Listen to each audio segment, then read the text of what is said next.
Hey dudes and dudettes, it's me, E.H. Ivins, and this is another edition of The Radical Reset. And as I promised in the last podcast to our little group, I'm never going to go surfing off again without a script. And today's subject, and when I say script, I wrote the script, and I'll be looking down from time to time because I'm not well enough equipped here to have a teleprompter. So this part I'm just riffing on, but I'm riffing according to a kind of like Curb Your Enthusiasm on HBO, they laid down generally an outline and the rest is an ad lib. That's how this show is going to go, and every other episode we're going to do because, as I said in the last episode, the world is turning to shit at a much faster rate than I thought. But what we're not going to ever do again here is report on the news that's happening this week, unless in some way it's relevant to the general subject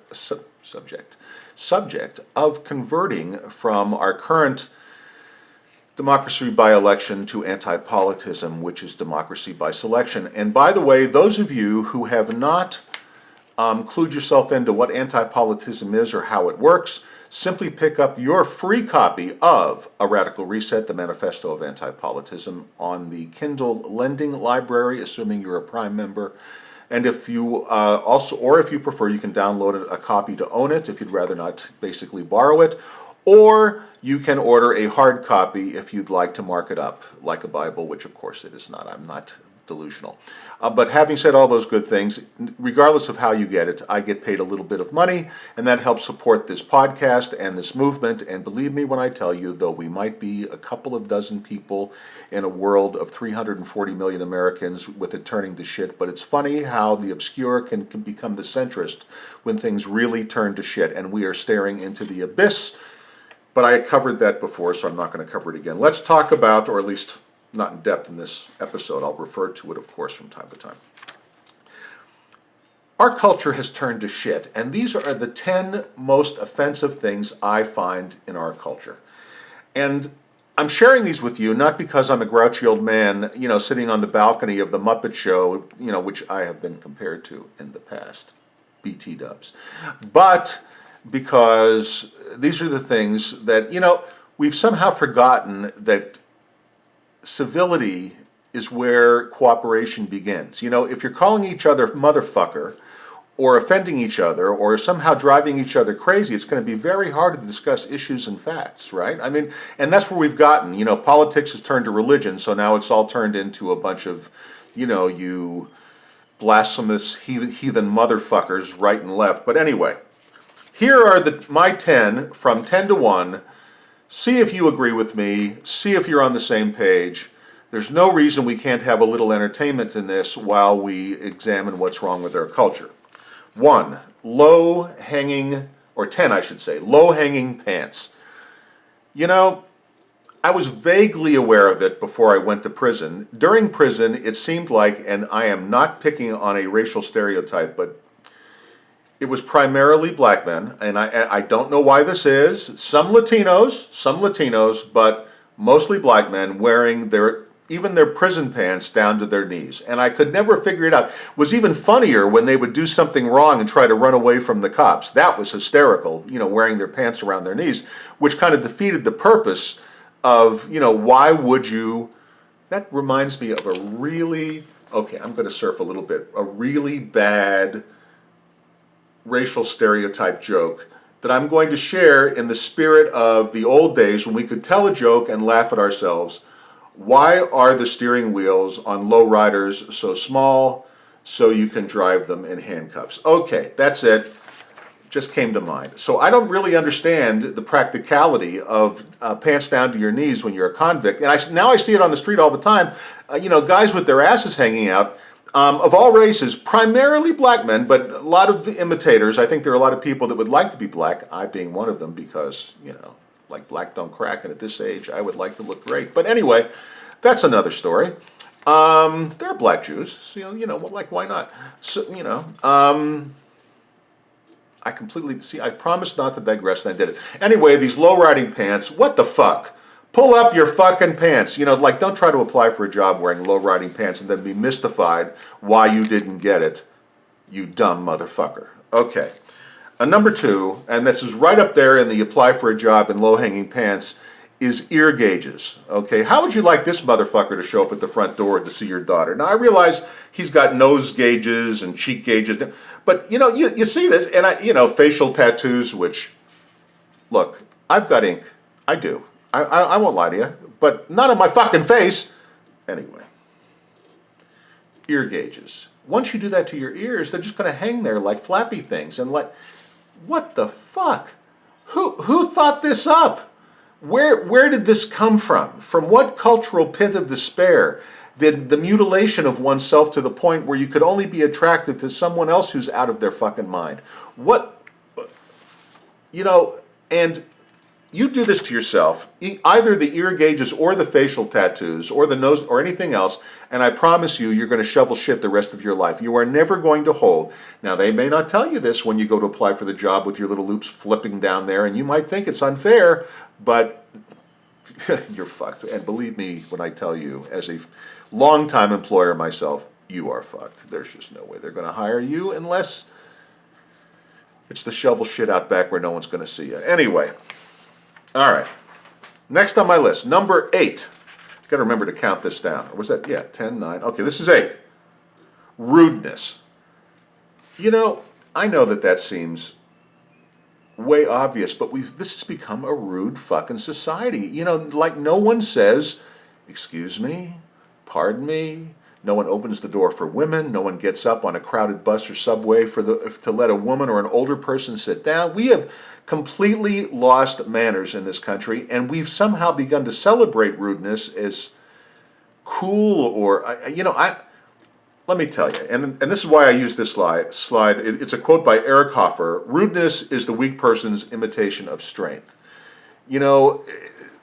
Strong people, those of us who really know who we are and who really know where we stand and really like ourselves enough to be polite. Just saying. Okay, let's go on. This is really in the same vein. Again, it kind of has a theme. So that was 1, 2, 3. So now I'm down to, I guess, that was 10, 9, 8, 7. Number 7, social justice warriors and offense trolls. I mean, this was really, I know you were probably thinking this was going to be number 1, but no, not. SJWs, these are just mostly women, okay? I mean, the first time I saw SJW, by the way, I didn't know it was social justice warrior. I thought it was single Jewish women, which, oddly enough, makes up a huge percentage of social justice warriors. I don't know what it is. Fuck that. And people trolling for offense. You put a post up on the internet of, I don't know, you're playing with your dog's ears, and they put up you're offending me because you're probably hurting your dog, you animal hater, and I don't know. I pulled that out of my talkus, but you know what I mean. People who walk around looking for, you're not offended. You just like to look offended. This is an act. Social justice warriors and offense trolls are people that like to celebrate their being offended and to be noticed that they're being offended, because most often they're offended on behalf of other people. In other words, I don't know where I saw this the other day. I think it was a Sarah Silverman thing I was watching on YouTube. But anyway, they were talking about, it was her, talking about the word retarded. And she made a great point, which is if you call a retarded person retarded, they're not offended. People are offended on their behalf. But how can you be offended on their behalf? And retarded is a simple statement of saying that, and no one calls a retarded person, hey, I mean, if you call a retarded, hey, retard, that's a different story. Let's use our heads, okay? Let's know the difference between offensive and just using a descriptor, and maybe the descriptor doesn't fit your descriptor of what should be proper, but fuck you. The person that's being described is almost never offended. It's always, it's like Trump, and I hate fucking Trump, gave some speech about Native Americans, and he used the term Indians or something, and then the whole world exploded in offense, and the people that were there didn't feel offended at all. It's like, the Native American leaders that were there were like, yeah, there was no big deal. It's like we're not made of paper mache. We're not going to melt. We're not cotton candy. We're not the Witch of the West and got wet. I mean, come on. Cool out, man. Let something go by, offense trolls, social justice warriors. Learn to let shit go. Let shit go. That's all I have to tell you. Going along with that is my next on my list, which is racial and religious sensitivity.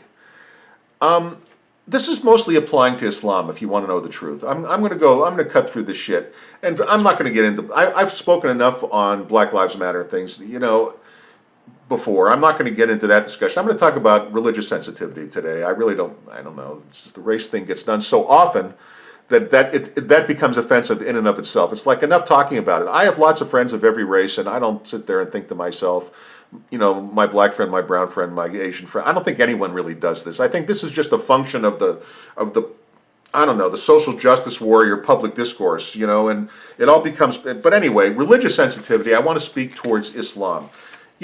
As a Jewish guy, I know more Jewish jokes than anybody you've ever met. I mean, and I think every Jewish guy does. And I'm not going to sit here and share Jewish jokes with you. But let me just say that if we ever got together, maybe one of these days, if I ever build out the Patreon properly and do everything right, I'll make that kind of the, paid content, Uncle Herbie's top 10 Jewish jokes. And, and my favorite joke in the world is a Jewish black joke, which you would say, how does that go together? Believe me, it's hysterical. But I'm not telling it here and now today. They know about, the gay priests and all that kind of dreck. I mean, it's not like this has been a secret all these years. And they were telling jokes about it and being a choir boy and all. And I don't know all these jokes, but there are a million of them. Although my favorite, my favorite Jewish Catholic joke, rabbi and priest are sitting on a bench, a little boy walks by. The priest says, I'd sure like to fuck that boy. The rabbi says, out of what? Okay, anyway, that's the only joke I'm sharing today. Okay, but you can see I made fun of my religion and the Catholic religion, and no one's going to come, aside from maybe a chuckle, no one's, because you probably heard that joke before, no one's going to come fucking shoot us or me, or, protest or commit suicide or hack me up or do any other fucking thing because I told a Jewish or a Catholic joke. And there are plenty of WASP jokes too. Speak English. I'm just slightly high as I'm doing this, and so I'm slipping a little bit. There are plenty of WASP jokes. And, white Anglo-Saxon Protestants, for those of you who don't know that acronym, because that's, perfectly okay to make fun of them, so, that's not on the disapproved list yet. But, the point is, you can't tell a Muslim, you can't even draw a picture of Muhammad, this fucking illiterate sheep herder that was fucking 13-year-olds and led a movement of total submission. You can't say anything negative about him. I mean, without getting a fatwa, which, by the way, was a great Curb Your Enthusiasm episode that featured Salman Rushdie. Okay, you just got to check out the fatwa. Anyway, the point is you can't, and every politician in America and everywhere in the world, in the Western world, seems to honor this fucking you can't criticize Muhammad bullshit or Islam or Allah. Okay, no one seems to honor it. Because when was the last time you saw a cartoon of Muhammad? I've seen plenty of cartoons of Jesus in my life, tons. I mean, go on the internet and type in Jesus memes. There will be 65 million of the fucking things, and plenty of Jewish ones too. And it's not hard to find even pictures of anti-Semitic Jewish pictures from World War II and Nazi pictures and all that kind of shit. That's all out there. But when it comes to Muhammad, you can't find a fucking thing. And you know why? Because everyone's afraid that the Muslims are going to fucking kill him. Because you can't offend that fucking religion. Get over it. Okay? I believe that if the American press and anyone listening to my voice had a ball between their legs, and I speak about this to men and women both, they'd start publishing Muhammad cartoons and tell the Muslims to go fuck themselves. And if you're going to live in America and come be an American, then you're going to understand freedom of religion and freedom of speech sometimes conflict, and speech wins. You get to do whatever you fucking want to do, okay? That's it. There's no such thing as offensive speech, period. Okay, it's only in perception. And if you don't like it, turn it off. There's a million other places to look. Okay. Whew. Next thing on my list are socialists and progressives, which are the same fucking thing. Look, so the classic definition of socialism is the ownership of production by the state. But that's not really, that was when Karl Marx defined it. But in the modern definition, effectively, we already live in a socialist country, because when the state can effectively govern the action of companies and individuals through laws and confiscate the personal property of individuals through taxes, particularly income taxes, you have a socialist state. So, the people that are espousing more and more of this and want to go to a full-out And I love it when they use the term democratic socialism. There is no difference between democratic socialism and autocratic socialism in effect on the average individual. You want to see what a democratic socialist country looks like? Look at Venezuela. Okay, now it has ended up an autocratic system because inevitably the people that rise in a socialist system are always the worst. Okay, when the state controls everything, power is such an aphrodisiac that it attracts the worst. And it becomes dog eat dog, and only the worst guy rises because they're slitting each other's throats on the way up, because power doesn't worry about ideals, and you end up with what fucking Venezuela has. And, you know, I put up this graphic. Take a look at this. Socialism. It's only killed 118 million people so far. Why not give it one more try? And every argument that progressives and socialists use, okay, comes down to this one. Well, we could do it better. Think of how narcissistic that statement is. We are somehow smarter and better human beings than everyone that came before us. Okay, I promise you that Stalin started out idealistic, and so did Mao Zedong, and so did Fidel Castro. I'm old enough to remember when people thought Fidel Castro had a point. But you know, power corrupts. It's inevitable in a system that controls so much of our lives that it ends up autocratic. This is where we're headed now. And the socialists and progressives are either, okay, power mad, and those are the ones that will rise to the top if they get their way, or incredibly naive and ignorant. In other words, they've never read a fucking thing, or they're religious believers and just refuse to believe anything else that they see or hear. But I have only one statistic. Socialism has killed, and by the way, those of you who think or are out there listening to me saying, that was communism that killed those 117 million people, not socialism. I hate to break, let me do just a quick little history lesson. The preeminent communist country, or what we called a communist country until 1988 and its collapse, was the Soviet Union, today the Russian Federation. Now, it was called the USSR, the Union of Soviet Socialist Republics. That was a very conscious decision on their part. They didn't call it the Union of Soviet Communist Republics, Soviet Socialist Republics. Why? Because communism is the ideal that is ultimately reached through socialism.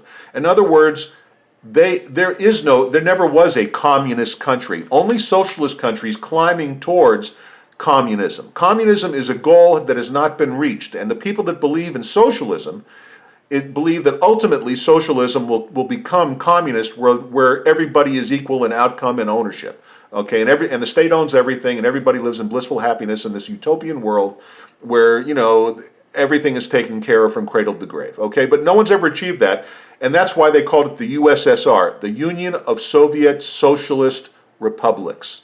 Okay, and if you looked at the names of all the republics, they were all socialist republics in their names. Okay, the White Russian Socialist Republic, well, now it's Belarus, but anyway, Ukrainian Soviet Socialist Republic, right? Okay, the Kazakh Soviet Socialist Republic. They were all socialist republics. The Soviet Union was a socialist country, not a communist country.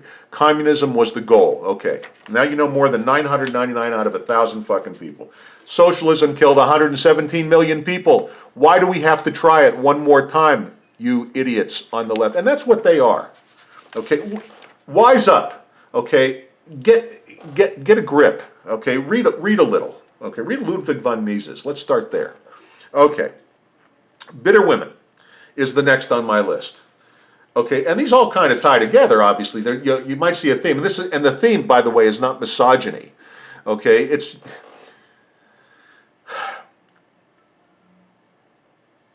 You know, first of all, let's tackle the myth of the male, what's the paternal bullshit, you know, what's that, I can't think of the term that they're using right now off the top line. It'll come to me as I'm saying why it's all bullshit. The patriarchy. There we go. My 64th birthday is May the 14th. I hope I make, like sanity. Anyway, the patriarchy doesn't exist, and the reason, and let me just cite a very simple statistic, and this will just shut down those of you out there, male and female, who want to just throw something at the television every time you hear the word patriarchy issued by some fucking activist. Here's the killer that silences the argument. When you're at a cocktail party, this will silence the argument. This is the shutdown, okay?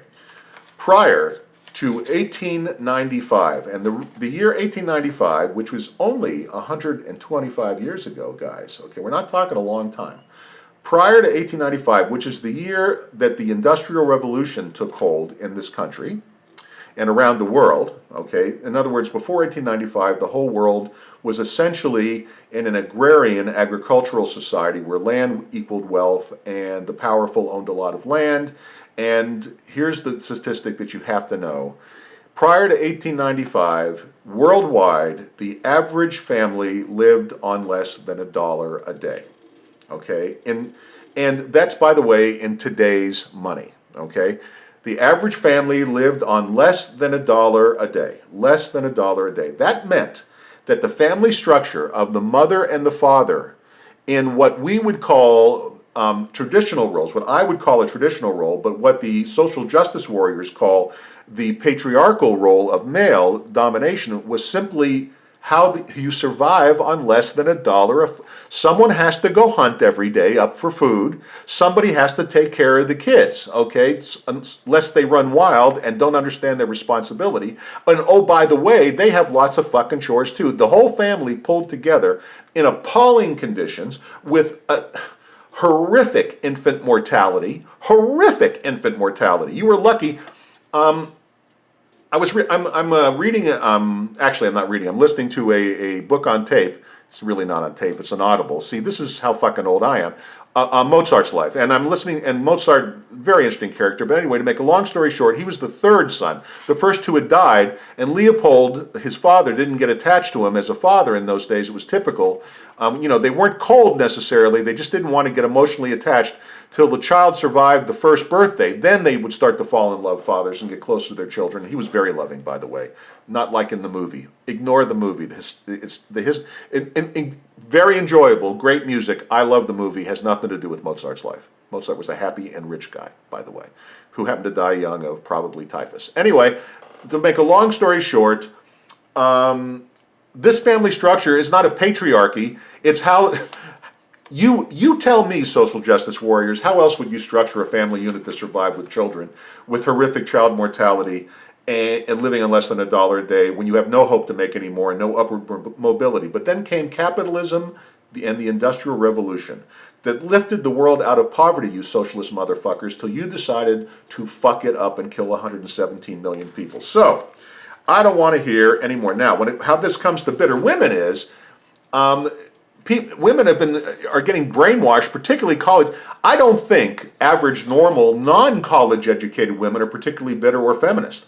I think this is a movement among the educated because colleges have become indoctrination camps to this kind of shit, and then these women grow up, and then if anything fucked up happens to them, they become embittered because they're looking for trouble. And I can tell you, as a man that dates mature women, I see a lot of bitterness, and the bitterness comes from life not delivering and now blaming the whole fucking world because that's the expectation that they're given from the time they went to fucking college. And I can't fucking stand it. So I put up this one. I don't need feminism because I'm not delusional, disgusting, hypocritical, or I'm not a delusional, disgusting, hypocritical man-hater. Hey, women, I love you, and I hope you love me. And I'm not as an individual. I'm talking about men love women, women love men, unless you're gay, which is fine, or lesbian, or whatever. I'm not getting into disclaimer shit. But whoever you love, there's no patriarchy or matriarchy, or it's in 125. They talk like there's been a 10,000-year persecution of women. Prior to capitalism, you didn't have time for that shit, and that just shuts down that whole patriarchy bullshit. Okay, there's no fucking patriarchy. Okay, get over yourself. All right, on to the next thing. This is just because I have 4 children. Okay, and I raised them. When you went out to dinner, I don't give a fuck if it's to a McDonald's and there are other people present. I'm talking about non-mask periods when life goes back to normal. No one thinks it's cute when your kids are crawling all over them. So I raised my kids, okay, to tell them, look, when we go, if we go to McDonald's and there are people eating at the next table, even though it's McDonald's, someone worked very hard to make the money to be able to go out and eat and sit down and have a quiet meal together, or alone, or whatever the case might be.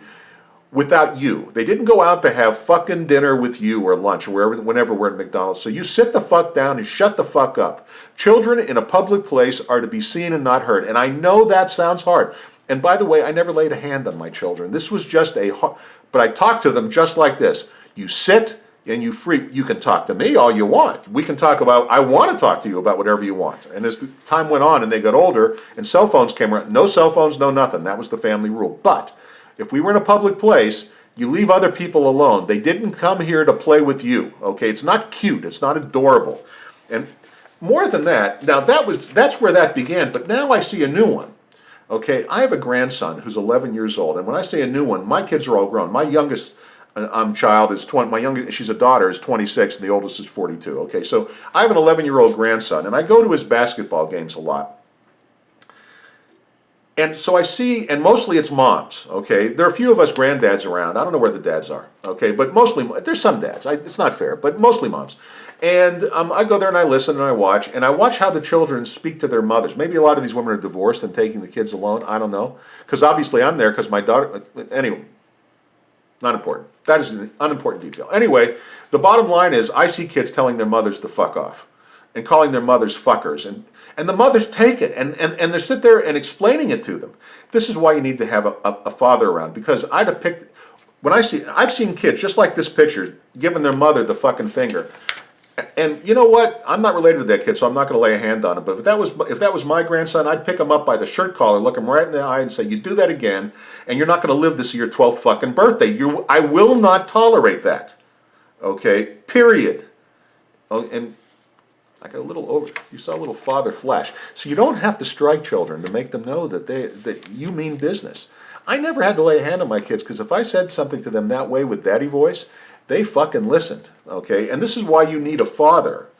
Father isn't there to be cuddly. Father is there to lay down the boundaries within a loving environment. I adore my children. But if I saw my grandson speak to my granddaughter, and he has spoken to my daughter that way, I laid him out. I did. I put him in tears, and I meant to put him in tears, because he needs to cut that shit out, and all kids need to polite up. It's all connected.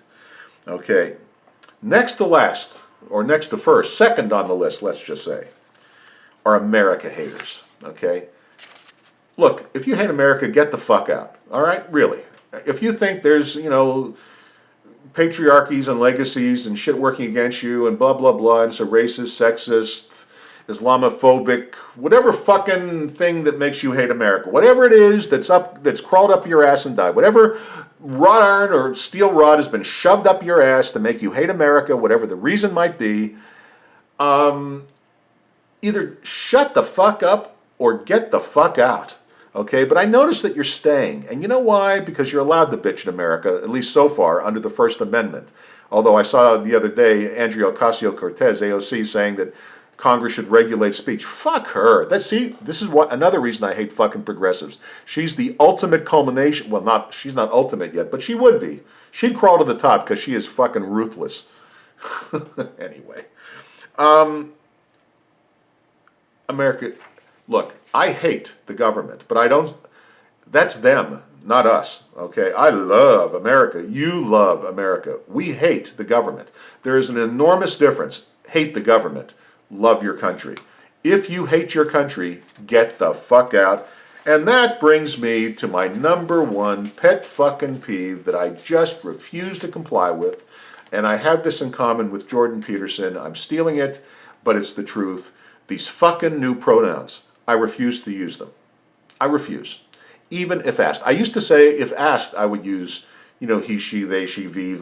This is, by the way, what this is, what you're looking at is put up by the LG, whatever, DP, the biggest organization of what is it, LGBT organization puts this out, the big, something.org of LBGTs. Anyway, so I'm not going to call anybody he, per, she, thee, v, z, m, their, sirs, pers, hers, flares. Fuck you, okay? It's he or she. I'm basing it on chromosomes. Now look, you want to dress up? Dress up. Okay, you want to hack off your genitals? Hack them off. You want to glue on things that were never there before? Party on, Wayne. Party on, Garth. It's your life. What you do to yourself as an anti-politist, and before that a libertarian, I just don't care. What you do to you, as long as you are an adult, out of puberty, I fucking care if they do it to children. Those people should be locked up as child abusers. Because what, transsexuality, I'll just flat out say it, and I know you're going to, and by the way, I think the state has no role in regulating transsexuality. This is just me discussing a cultural peeve. Transsexuality is people who are very, very self-loathing and have a bad case of body dysmorphia. And I'm not a psychologist, but look, there are no other genders. You're either a man or a woman chromosomally, and that's who you are.